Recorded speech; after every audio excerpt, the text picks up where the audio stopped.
I'm Nigel Steel, a historian here at Imperial War Museum's HMS Belfast. We've been closed for the last 18 months during the pandemic, but we've been using that time to rebuild our exhibitions, and we now invite you to come and have a look and see what's new here in HMS Belfast.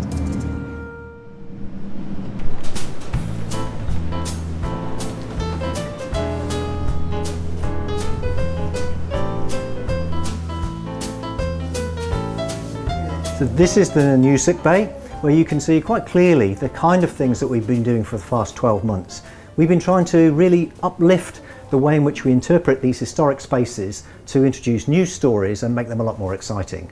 And the way we've done that is to talk about elements of history, and here we've emphasised how HMS Belfast took part in the Korean War, and to do that we've used the particular story of the junior surgeon Tony Rowan.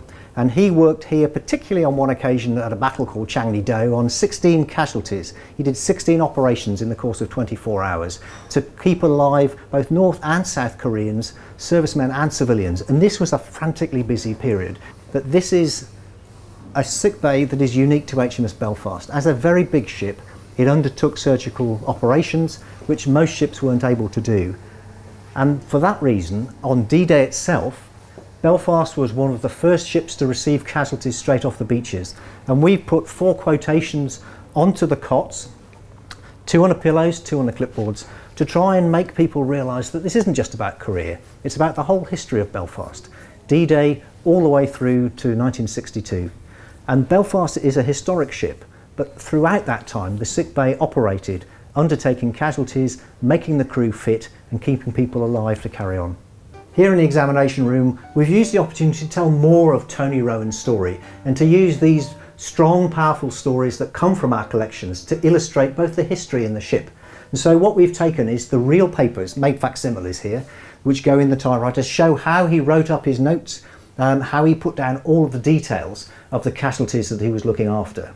And one of the interesting things about Tony Rowan is he had an interest both in venereal disease, which he made a special study of, but also he was responsible for the officers' alcohol consumption. And this is a tradition going back a couple of 100 years. And he wrote a graph here, which he put on the wall to show how the alcohol consumption goes up when they go into port, which is inevitable, because it was really because of the parties that they held for other people to come on board.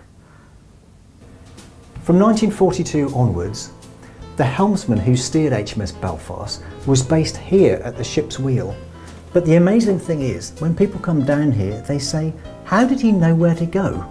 Here he is down in the bowels of the ship, no windows, no periscope, nothing to show him, and he was totally reliant on the orders he received from the officers up on the bridge.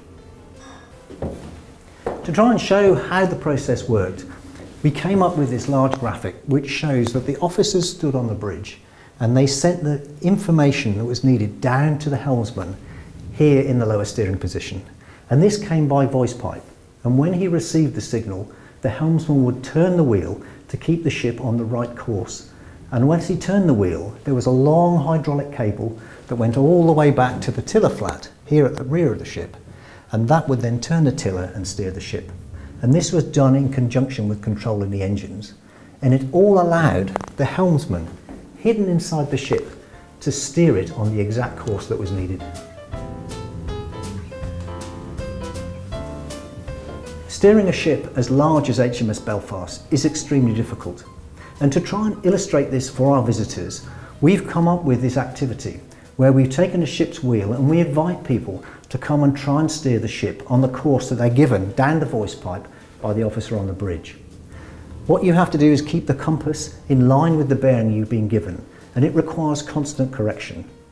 The helmsman would have done this throughout the course of his period of duty, keeping the ship safe, keeping it straight in order to make sure that it reached the destination that the officers wanted.